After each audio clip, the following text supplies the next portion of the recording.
Student learner YouTube চ্যানেলে তোমাদের সকলকে স্বাগত জানাই।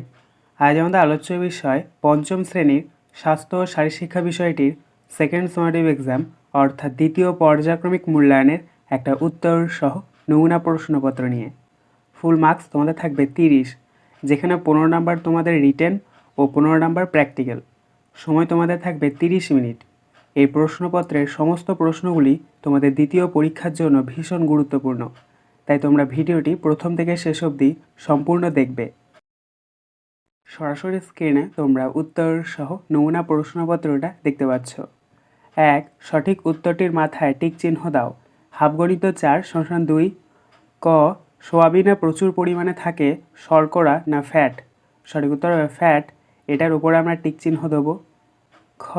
নলকূপ থেকে শৌচাগারের দূরত্ব হতে হবে 10 মিটার না 100 মিটার? সঠিক উত্তর হবে 10 মিটার, এটার ওপর আমরা টিক চিহ্ন দেবো। গ. কোন খেলার সাথে ফরওয়ার্ড ড্রাইভ কথাটি যুক্ত?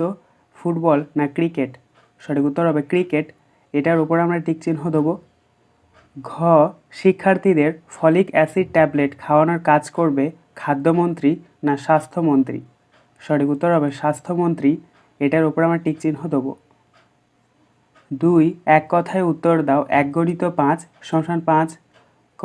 একটি ট্র্যাক ইভেন্টের নাম লেখো। উত্তর 200 মিটার দৌড়। খ. ক্রিকেট খেলার পিচ লম্বায় কত গজ হয়? উত্তর 22 গজ বা 44 হাত।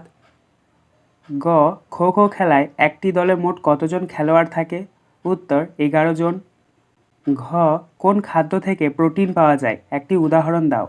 উত্তর মাছ বা মাংস, ডিম, ডাল থেকে প্রোটিন পাওয়া যায়। ইঙ. ভিটামিন এর অভাবে আমাদের কী রোগ হয়? উত্তর ভিটামিন এর অভাবে আমাদের রাতকানা রোগ হয়। 3. বাম দিকের সাথে ডান দিক মেলাও। হাফগণিত 4 = 2। এখানে তোমাদেরকে বাম দিকের সাথে ডান দিক মিল করাতে হবে। প্রথম রয়েছে বাম দিকের ক শর্করা, এটা মিলবে ডান দিকের আলু এর সাথে। খ. খনিজ মৌল, এটা মিলবে ডান দিকের কাঁচকলা এর সাথে। গ. প্রোটিন, এটা মিলবে ডান দিকের মাছ এর সাথে। ঘ. ফ্যাট, এটা মিলবে ডান দিকের চীনাবাদাম এর সাথে। 4. নিচের বিবৃতিগুলি সত্য বা মিথ্যা লেখো। হাফগণিত 4 = 2। ক.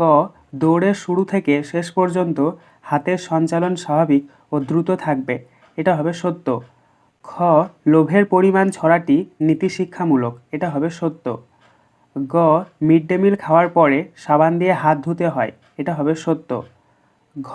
শিশু সংসদের কার্যকাল হওয়া উচিত 1 মাস, এটা হবে মিথ্যা। 5. দু এক কথায় উত্তর দাও যে কোনো দুটি। 2 × 2 = 4। ক. পুষ্টি কাকে বলে?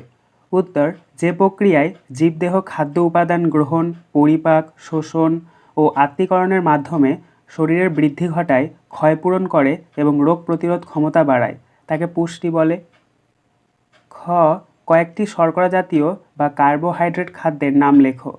উত্তর কয়েকটি শর্করা জাতীয় খাদ্য হলো চাল অর্থাৎ ভাত, গম অর্থাৎ রুটি, আলু, চিনি এবং ভুট্টা। গ. দুটি ট্র্যাক ইভেন্ট এবং দুটি ফিল্ড ইভেন্টের নাম লেখো।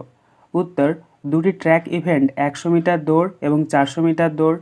দুটি ফিল্ড ইভেন্ট উচ্চ লম্ফন এবং দূরলম্ফন। ঘ. কোন কোন খাদ্য উপাদান থেকে আমরা ক্যালসিয়াম পেয়ে থাকি? উত্তর আমরা মূলত দুধ, ডিম, ছোট মাছ, কাঁটাযুক্ত মাছ, চিংড়ি এবং সবুজ শাকসবজি যেমন পালং শাক থেকে ক্যালসিয়াম পেয়ে থাকি। ইঙ. বিদ্যালয়ে চালু থাকা মিড ডে মিল ব্যবস্থা কী? উত্তর সরকারি ও সরকারি সাহায্যপ্রাপ্ত প্রাথমিক ও উচ্চ প্রাথমিক বিদ্যালয়ের শিক্ষার্থীদের পুষ্টির ঘাটতি দূর করতে এবং বিদ্যালয়ের উপস্থিতির হার বাড়াতে দুপুরে যে পুষ্টিকর ও গরম রান্না করা খাবার দেওয়া হয় তাকে মিড ডে মিল ব্যবস্থা বলে। চ. পুষ্টির কয়টি পরিপোষক ও কী কী?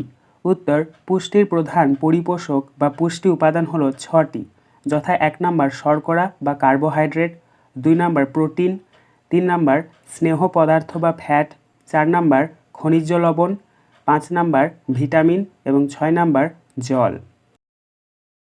আজকের আলোচনা পর্বটি এখানেই শেষ হলো। আশা করি ভিডিওটি তোমাদের ভালো লেগেছে। যদি ভালো লাগে একটা করে লাইক করে দিও। সবশেষে তোমাদের কাছে একটাই অনুরোধ, যারা এখনও পর্যন্ত আমাদের চ্যানেলটিকে সাবস্ক্রাইব করে উঠতে পারোনি তারা চ্যানেলটিকে সাবস্ক্রাইব করে পাশে থাকা নোটিফিকেশন বেলকে অল প্রেস করে নিও এই ধরনের নতুন নতুন ভিডিও পাওয়ার জন্য। ধন্যবাদ।